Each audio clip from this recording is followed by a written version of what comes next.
세상을 여행하는 방랑자를 위한 안내서 직접 이 책을 쓰고 얘기해 주실 김현철 선생님 모셨습니다. 어서 오세요. 선생님 김현철입니다. 반갑습니다.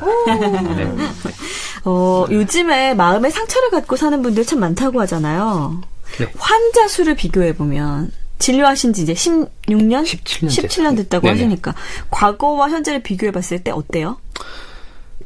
굉장히 이제는 고민과 증상이 구분이 안 돼요. 그러니까 경미한 수준의 어떤 감정 기복이라든지 근데 역시나 근데 뭐 동서고금막 똑같아요. 역시나 관계에서 오는 거죠. 증상은 다양해도 항상 관계. 네네. 관계. 네네. 참 인간은 관계 때문에 힘들기도 한데 또 그 관계로 인해서 행복함을 느끼니까. 네, 그쵸? 그렇죠. 저도 그렇게 생각해요. 특히 가족. 네. 가족이 이승환 노래 가사 중에 있잖아요. 때로는 짐이 된, 하지만 지금은 뭐 힘이 된 이런 얘기가 나오는데 관계가 그만큼 중요한 게 아닌가 싶어요. 일단 나 자신을 잘 아는 게 가장 어려운 일이지만 가장 필요한 일이잖아요. 작가님은 스스로를 잘 아세요? 저는 엄격하신가요? 제가 모르는 모습이 분명히 타인만 알고 있는 저의 모습이 있다고 생각하거든요. 심지어 저는 저의 언어 규칙 같은 것도 몰라요. 근데 다른 사람들은 어느 때 얘기해 줄 때 보면 그런 것 같고요. 굉장히 이렇게 말씀하시죠. 뜻밖의 막 그런 것도 있고요. 예를 들어 네. 이런 거 아닙니까? 그렇습니다. 약간 끝이 이런 약간 말투. 이렇게. 그리고 정말 더 무서운 건 제가 의식하면서 어떤 행동을 하는 것이 실상은 제 의식만 관여하는 게 아니라 제가 알지 못하는 그 무의식에 관여한다는 거 그것만으로도 제 안에는 제가 알지 못하는 그 어떤 것이 있는 거죠.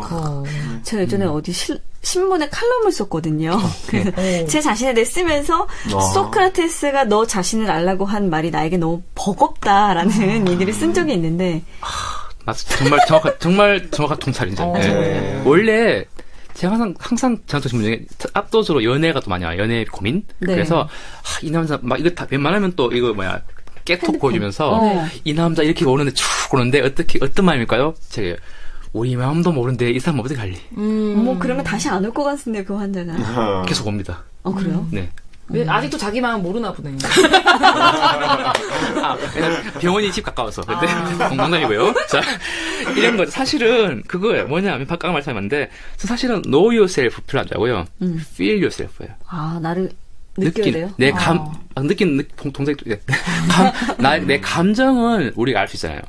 우리 다른 거 없습니다. 무의식 의식화가 정신치료 본질인데 그게 뭐냐면 무의식이란 게 감정.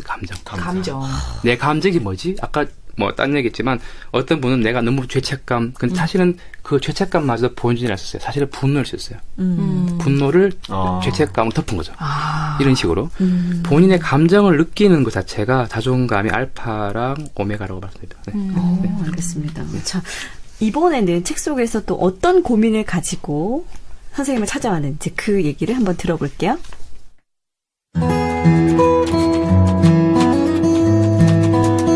29세 이양.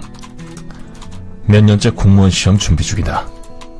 처음에 그녀는 공부에 집중을 할 수가 없어서 병원을 찾았다고 한다. 선생님, 올해는 시험에 붙어야 하는데 도무지 집중이 안 돼요. 이번 시험은 저한테 정말 중요하거든요. 어떻게 하면 집중해서 공부를 할 수가 있을까요? 그녀가 느낀 불편함은 집중력 부족이었지만 내가 본 징후는 한 가지 목표를 위해 수년간 달려온 나머지 생긴 우울이었다. 면담을 진행하면서 그녀가 집중하고 있는 공무원이라는 목표가 그녀의 것인지 부모님의 바람인지 헷갈리기 시작했다. 제가 3살 터울의 남동생이 있어요.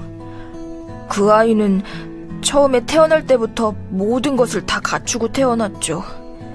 생긴 것도 잘생긴 데다가 짜증나게 공부도 늘 잘했고 그래서 부모님의 자랑이었어요. 저요? 저는 늘 그 아이의 그림자였죠. 제가 성적이 많이 오른 성적표를 가져가 봐야 소용이 없었어요. 전 1등이 아니었는걸요. 그럴 때마다 정말 어떻게 하면 동생을 이길 수 있을지 모르겠어요. 부모님은 안정적인 걸 좋아하시니까 제가 공무원이 되면 기뻐하실 거예요. 그러니까 올해 시험엔 꼭 붙어야 한다고요. 어린 시절부터 성취나 결과에 따른 부모의 조건적 사랑이 결핍을 인정으로 채울 수 있다고 착각하게 만든 것 같다. 그리고 그녀는 지금까지 그 착각에서 헤어나지 못한 듯 보인다.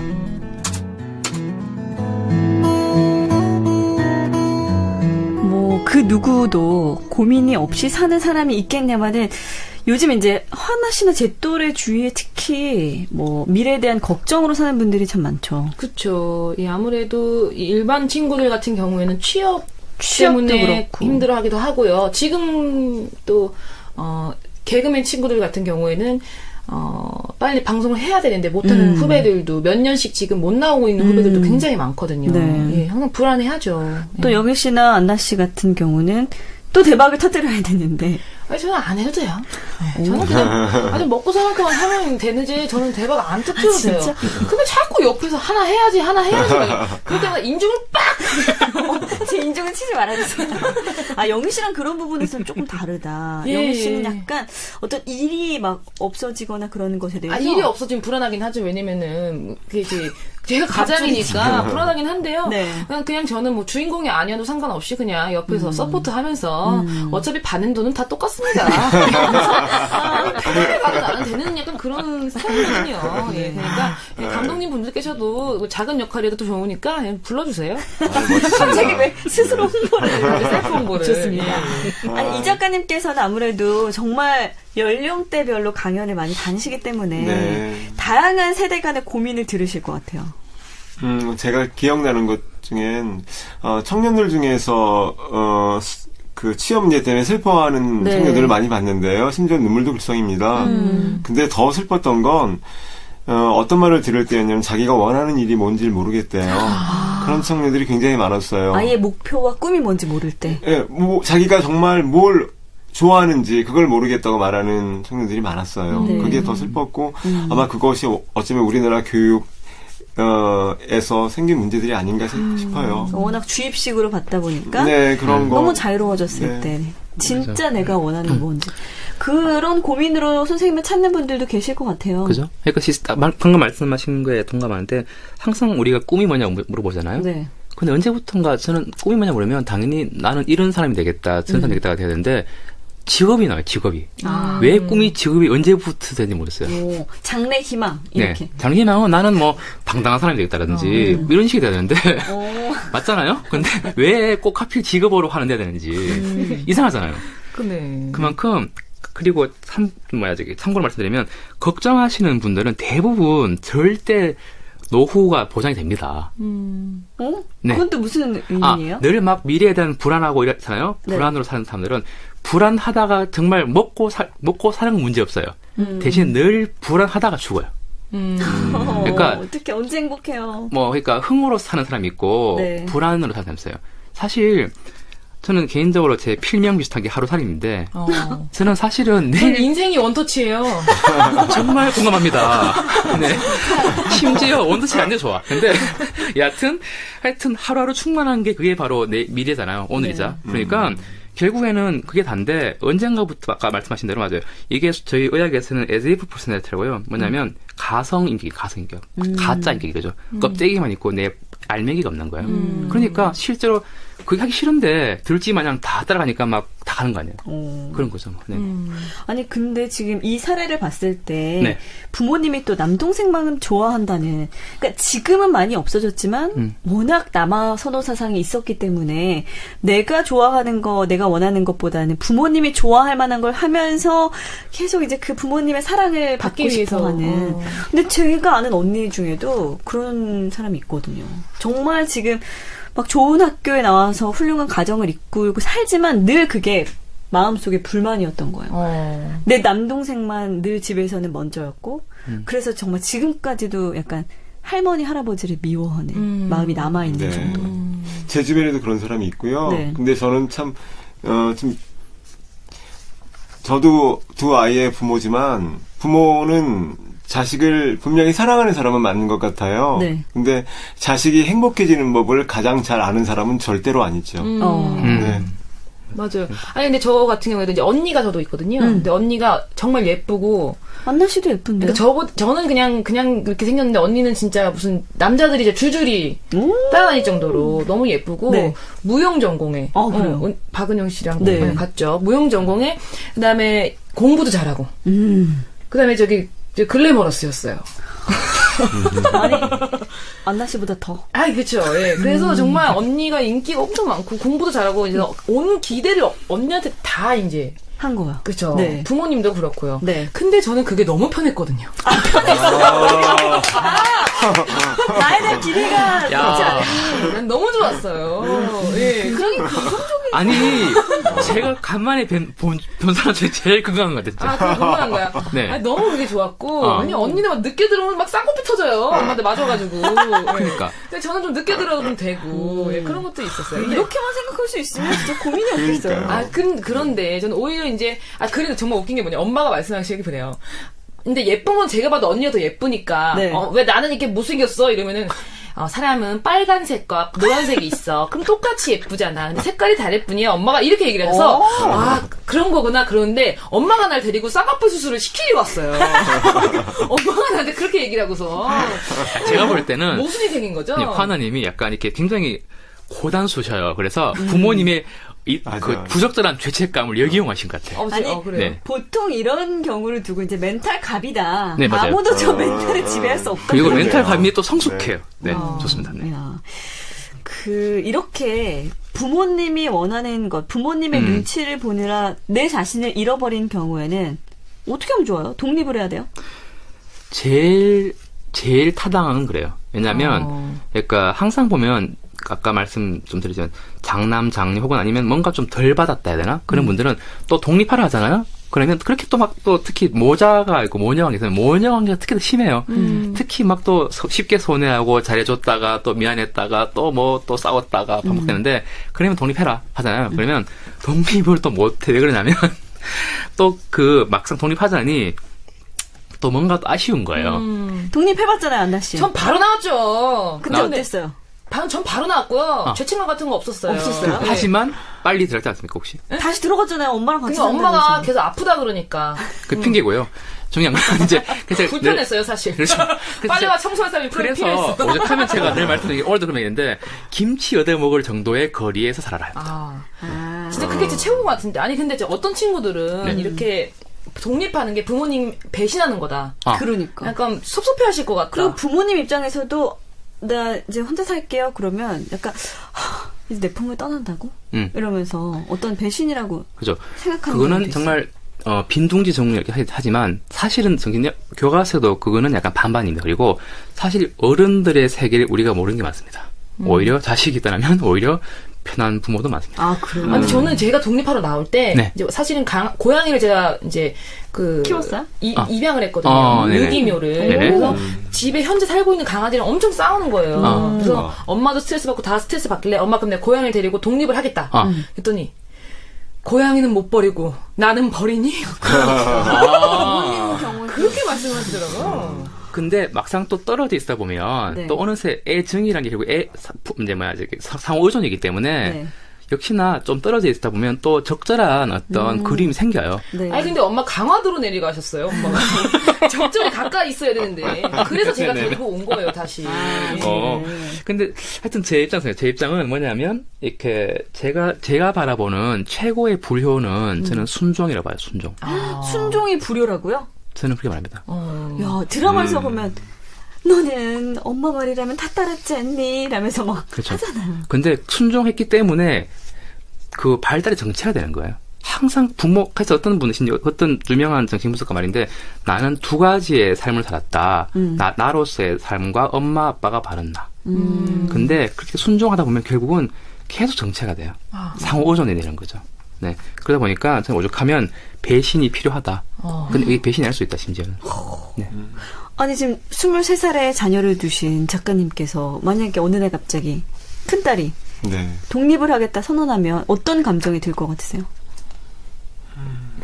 생각해 본 적은 없는데요. 아직? 어머, 이제 생각하셔야죠. 지금 방금 말씀하신 것처럼 최고의 부류는 순종이라는 말 딱 들었을 때 네. 뭔가 제 마음을 탁 치고 지나갔는데 너무 세졌습니까? 네, 되게 멋진 통찰이다 하는 생각이 들었어요.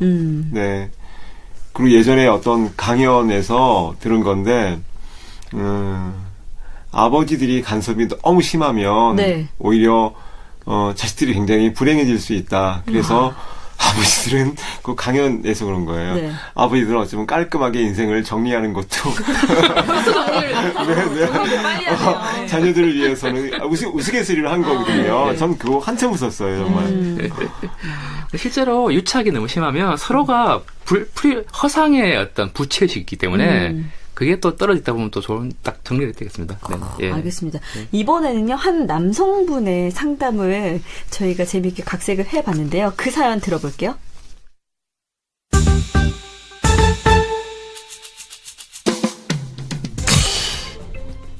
와이프요. 저보다 4살 아래예요. 그러니까 올해 49이 됐네요. 그런데 거칠다 그런 거친 여자가 없어요. 내가 남자긴 해도 너무 치여 산다니까요. 네? 아유. 다원 참 기가 막혀서. 이 남자 말을 믿으세요? 에? 아니, 제가 아무리 그래도 이를 때리겠어요, 어쩌겠어요. 제 속은 누가 알아줄까 몰라. 아무도 몰라요, 아무도 몰라. 남편분이 어떻게 행동하시는데요? 이가요, 밖에선 그런 성인군자가 없어요. 사람들한테 친절하고 사근사근하고 남 부탁 잘 들어주고. 근데 집에선 180도 돌변한다니까요. 집안에서는요, 말싸움으로 내 속을 뒤집어 놓는 건 다반사고요. 아니 무슨 문제가 있으면 말을 해야 될 거 아니에요. 말을 하지도 않고 제가 한마디 하면은 그거 꼬투리 잡고 늘어지고, 심지어 남자가 울기도 한다니까요. 주변에서는 그 속사정을 모르시는 거군요. 남편분은 화를 돋군 다음에 착한 남자로 남는 거고. 네, 맞아요, 맞아. 오죽하면은 친정 식구들도 제 탓을 한다니까요. 왜 착한 남편 드잡이 하느냐고. 오빠도 올케 언니도 그냥 모두들 나만 나쁘다고 하니까 정말이지, 정말 외로워요. 이 세상에 나 혼자 남은 것 같고요. 제가 남자의 고민이라고 했는데, 남자의 고민으로 시작해서 나중에 여자의 고민이 더 커졌어요. 아니, 처음에 말한 대로 너무 치여 사는 느낌이 들 정도로 거치네요. 네. 아, 참. 일단 왜 우리가 악처 하면 떠오르는 또 부인이 있잖아요. 소크라테스의 부인. 참, 아니, 원래 악처들은 원래부터 나쁜 게 아니라 그런 남편하고 살다 보면 악처로 될 수밖에 없다라고 말하는 사람들도 있거든요. 이런 남편도 보니까 약간 그런 느낌도 들고 저는 이제 여자니까 아무래도 여자 편을 들게 되잖아요. 이철원 작가님 어떠세요? 밖에서는 좋은 남자인데 아내에겐 나쁜 남자라면 사실은 이혼하세요 이러면 안 돼요. 인간관계는 어떤 상대적인 거라서 상대적이죠. 아내에게 문제가 있을 수도 있겠지만 네. 아내는 참 괜찮은 사람인데 막 남편이 함부로 대하고 그러면 그 사람은 정말 나쁜 남자죠. 근데 이제 남자 입장에서는 너무 부인이 거칠다라고 느껴지니까 이러는 거고. 어때요? 근데 저는 항상 사실 이런 케이스 되게 많이 하세요. 그래서 제가 항상 치료하기 전에 남자로서 먼저 사죄하고 시작합니다. 네. 왜요? 사죄를 그렇다고 남자로서 남편이 먼저. 잘못했다 지금 꾸짖는 거야 그러면? 남자로서 먼저 일단 사죄를 하고 네. 얘기한다고요. 네. 그러니까 참 희한하죠. 자, 어쨌든 이세 선생님이 사죄를. 갈수록 보면 될 거예요. 그래서 대부분 이런 분들 특징이 뭐냐면요, 착하다는 거 말 제가 싫어하는 게 착하다, 천진난만하다, 뭐 밖에서는 뭐 아주 이렇게 말 다두고 사근하다. 제가 제일 싫었어요. 차라리 밖에서 속된 말로 개망한애처럼 해도 안에서 자기가 정말 소중히 여긴 사람하고 잘 지내요. 이런 분들 거꾸로 뭐냐면 대부분이 착한 게 대부분은요. 왜 착한지 아세요? 편집증. 그러니까 피해 경계 겁이 많으니까 일단은 매너로서 피해를 막는 겁니다. 우리가 정말 정의로운 분들은 분노하고 약간 이렇게 뭔가 시스템을 바꾸려고 하잖아요. 그럼 당연히 상처받겠죠. 뭔가 페널티가 오겠죠. 페널티에 겁이 나니까 보편적으로 사회에서 타당하다고 인정되는 그런 매너에 익숙할 뿐이에요. 그런 화들이 집에서 팔리는 거죠. 엉뚱하게도. 그러니까 부인도 참 답답할 것 같은 게 네. 오죽하면 친정 식구들도 자기 딸 탓을 한다고 하면 그러니까 그런 진짜 외로울 것 같아요. 그런 남편분들이 또 은근히 그걸 이용합니다. 이용한다고요, 그걸? 무의식적으로. 그래서 제가 늘 설이든 추석이든 제일 바쁜 때입니다, 사실은. 그렇구나. 네. 집에서 그러니까 아내한테 인정받지 못하고 자녀한테 인정받지 못하는 그 가장은 실제로는 밖에서도 거의 인정받지 못한대요. 그렇구나. 네, 그렇지 않겠어요? 네.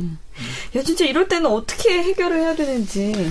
그렇다고 남자가 자신의 성격이나 어떤 행동 패턴을 바꾸는 것도 쉽지 않을 거거든요. 그렇죠. 어쨌든 일단은 정서적으로 건강을 찾자, 첫 번째. 두 번째는 결혼이라는 정의가 만약에 세상에 예를 들어서 100만 쌍이 있으면요. 100만 쌍의 결혼 관점이 있다잖아요. 그러니까 두 분의 합의가 각자 필요해요. 다 다르다는 거죠. 그렇죠. 그러니까 어떤 사람이 정말 연애 때 착했는데 결혼하자마자 막 시댁 가야지 이런 분 있거든요. 어떤 분은 주말마다 이렇게 해요. 그러면 전 그래서 시댁이 혹시 교회인가 있거든요. 네, 농담입니다. 여튼 그런 식으로 그 정도로 하나도 안 웃긴 농담이었습니다. 네. 농담인지 하나도 몰랐네. 몰랐습니다. 네네. 그래서 예. 그 정도로 이제 그 남편이 이제 결혼했으니 남편으로서 생각하는 어떤 상대에 대한 기대, 그다음에 어떤 또 여성의 기대 다 다른 거예요. 우리나라가 하지만 밸류 시스템은 가치관 다 틀리니까 그렇죠. 문제고. 그래서 제가 말씀드렸으니까 아까 결혼이 연애 연장이라서 딱 맞아요. 연애도 네. 외로워서 하는 사람이 있는가 하면 네. 그냥 어떤 이성을 만남으로써 나의 매력을 보여주는 것에 재미를 느끼는 사람이 있는가 하고 또 그리고 결혼을 하기 위해서 연애를 하는 사람이 있는가 하면 굉장히 다양하단 말이에요. 네. 그래서 그런 분들은 저는 참 그래서도 안 된다. 이것도 안 돼요? 네. 어떻게 연애를 해야 되지? 왜냐하면 이게 연애라는 거는 네. 정말 외로워서 그냥 잠깐 만나는 거고 속칭 썸 타는 거고요. 네. 그렇게 생각하십니까? 뭐, 원하 씨? 연애가요? 네, 연애. 아니 연애 말고 이렇게 외로워서 잠깐 만날 수 있겠죠. 외로워서 그건 잠깐만. 썸밖에 못하게 될 수밖에 없어요. 그죠. 외로워서 만나는 거는 네. 금방 끝나더라고요. 왜 만나요, 남자친구? 너무 좋아요. 전 늘 얘기를 합니다. 네. 왜 사귀어? 뭐가 그렇게 좋아? 그럼 한마디로 걔를 만나고 있는 내 자신이 너무 부럽다.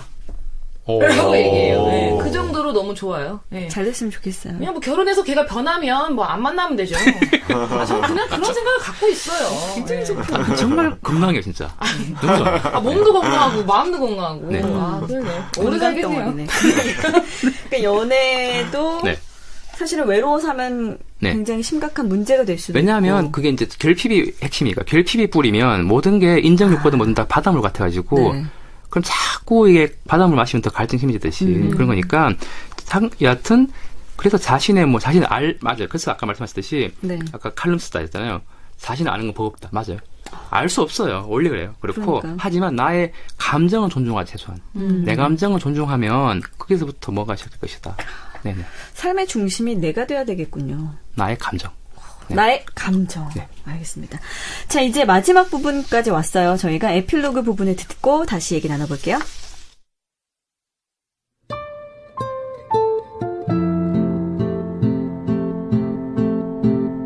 현대인 대부분은 어떤 작업의 결과가 나쁘면 나라는 사람 전체를 실패자로 낙인 찍습니다. 실패한 정신은 없습니다. 오로지 나의 정신으로 사느냐, 남이 만들어준 가면으로 사느냐의 구분이 존재할 뿐이죠. 약하기 그지없는 나의 육신과 감정을 받아들이며 어쩔 수 없는 변화에 몸을 맡겨 기꺼이 생채기날 각오를 하고 살아야 합니다. 그렇게 살면 삶이 너무 혹독하지 않느냐고요? 물론 힘들죠. 그래서 우린 그나마 덜 힘들 수 있는 뭔가가 필요한 거예요. 함께 더불어 살아야 하는 지혜가 바로 그것이죠. 물론 더불어 살아가는 것도 녹록지는 않아요. 하지만 언 땅처럼 차가운 이 세상을 녹일 수 있는 건 최소한의 상처를 준다는 의미인 배려와 상생이 아닐까 싶네요. 아마 남은 세상 여행은 고되고 꽤 힘들지도 모릅니다. 여행사에서 짜놓은 획일적인 여정에 맞춰갈 수도 있고 서로 협력하되 각자의 여행을 떠날 수도 있습니다. 정답은 없으니 여러분의 선택에 맡길 뿐입니다. 삶을 살아감에 있어 우린 방향 하나면 충분합니다. 꿈이나 목적이 아닌 삶의 방향을 따라가십시오. 오, 삶의 방향을 따라가라. 작가님, 이 곡 가능할까요? 방향도 목적이 있어야 방향이 보이잖아요. 아까 제가 말씀드린 그거 같습니다. 그러니까 나를 경영하는 제도 시스템이 필요한데 네. 그건 결단만으로 되는 것 같지 않거든요. 오랜 시간 동안 쌓아놓은 어떤 철학적 토대 같은 게 필요할 것 같아요. 경험, 독서 뭐 그런 것들이 양식이 될 것 같고요. 어떤 방향을 설정하는 데 있어서 네. 또 자양분처럼 될 수 있는 거군요. 네. 영희. 안나 씨는 어때요? 네, 아니 근데 저는 뭐 항상 생각 없이 좀 살고 있는데 전 책을 좀 소설책만 좀 보거든요. 그래요? 네, 소설만 좀 위주로 보는데 네. 이 방송 좀 하면서 약간 마음에 좀 위로도 얻을 수 있는 사람 관계의 어떤 심리서 있는, 같은. 심리서 같은 것도 굉장히 봐야겠다. 좀 생각이 좀 드네요. 네. 도움이 될 것 같고. 김현철 선생님이 쓰신 책부터. 지금 사진 찍었어요. 네네. 또 제목은 또 못 외워요. 네. 제목 길어요. 네. 근데 왜 막 열정, 네. 행복, 네. 노력, 성공 이런 단어들을 우리가 너무 쉽게 남발하는 건 아닌가. 그냥 그죠. 딱 그 다음부터 그다음에 어떤 가슴이 콱 막혀오는 느낌이 들잖아요. 네, 맞아요. 그래서 이제 그런 부분들을 다 이제 해서 보편성을 제가 제일 조심하라는 그 뜻인데, 네. 그러니까 다들 그렇게 살고 있다고 믿고 있고 그걸 따라가는데 왜 따라하는지 몰라요. 요새 좀비 영화 많잖아요. 네. 옛날에는 안 봤어요, 아무도. 근데 보편적으로 저는 이제 정신과 의사로서 꿈을 듣습니다. 왜 진단겸 치료로. 옛날에는 좀비가 나온 적이 없어요, 우리나라 사람에. 근데 좀비가 나와요. 무의식이 하나 된 거죠. 좀비가 상징이 뭐였어요? 살았는 것도 아니고 죽은 것도 아니에요. 네. 그냥 막 아무 목소리 그냥 방도 가요. 그냥 있는 거예요. 그런 세대입니다, 요즘이. 그래서 자기만의 컬러로 가면 될 건데 괜히 어떤 보편성을 따라가다 보니까 네. 막 이 짧은 인생인데 네. 아무것도 안 되는 거예요. 그러니까 뭐 그런 부분들을 좀 말씀을 드리고 싶었습니다. 네. 이 작가님께서는 결국 사람이 인생을 살아감에 있어서 그럼 가장 중요한 걸 꼽자면 뭐라고 생각하세요? 저는 자발성과 자율성이라고 생각합니다. 그러니까 내가 스스로 어떤 것이 정말 하고 싶고 우러나와서 네. 하는 것을 했을 때 성취도 높은 것 같고요. 억지로 해야 할 일은 가급적 안 할 수 있으면 과감히 안 하는 것도 좋을 것 같고요. 자율성과 자발성이 보장되려면 일단 나의 어떤 결단력도 중요하고 네. 내가 중심이 돼야 그렇겠죠. 되겠네요. 네. 선생님께서 말하고 싶은 것도 바로 그 점 아닌가요? 맞아요. 근데 그러려면 이제 결국은 뭐 제가 항상 말씀드리면 신중한 결정일수록 눈과 귀를 닫아야 되고, 네. 왜냐하면 내 삶은 내 밖에 몰라요. 어머나 그렇구나. 그러니까 어떤 분들은 막 이 남자 어때? 좋아? 얘 어때? 하잖아요. 그게 지금 아나 씨한테 얘기하려고 그랬어요. 여자들 같은 경우는 네네. 야, 이 사람 어때? 이 옷은 어때? 이거 살려고 그러는 거 어때? 여기저기 다 물어봐서 통계 내잖아요. 그런데 결국 통계내면은 결국 물감이 섞이면 이상한 색깔 나듯이 결국 아무것도 안 된다니까요. 결국 첫 번째 내가 끌리는 게 맞아요. 근데 옷은 물어보세요.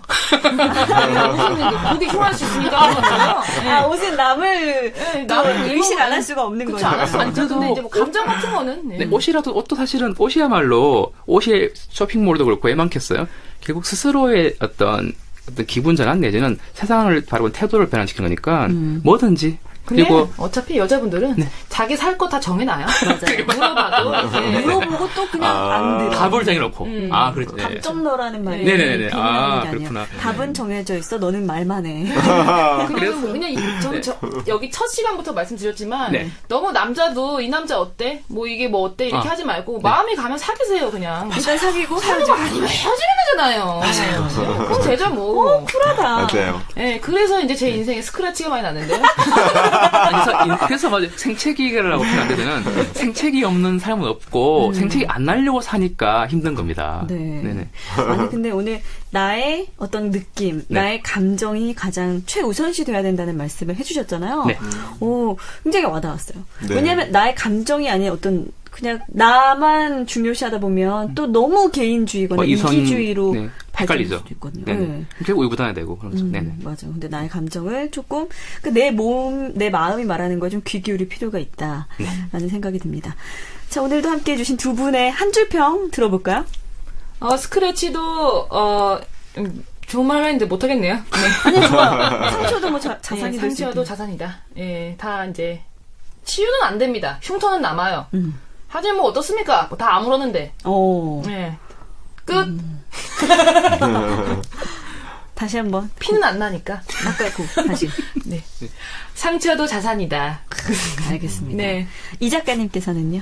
오늘 나눈 이야기를 그냥 두 단어로 정리해보면 뭐 상실과 성취에 관한 이야기인 것 네. 같아요. 근데 김수영 시인의 시 구절이 생각났습니다. 그 시구절이 참 멋있는 한 줄인데요. 얻는다는 것은 곧 잃는 것이다 라는 시예요. 근데 아마 시인이 말하고 싶었던 것은 잃는다는 것, 그것은 곧 얻는 것이다. 그걸 말하고 싶었던 것 같습니다. 제 모래알처럼. 네. 말 너무 잘하세요. 작가님이시잖아요. 예. 자, 오늘도 함께 해주신 세 분 너무 감사드립니다. 김현철 선생님, 이철원 작가님, 그리고 개그우먼 허한나 씨까지 함께 했어요. 고맙습니다. 감사합니다. 감사합니다.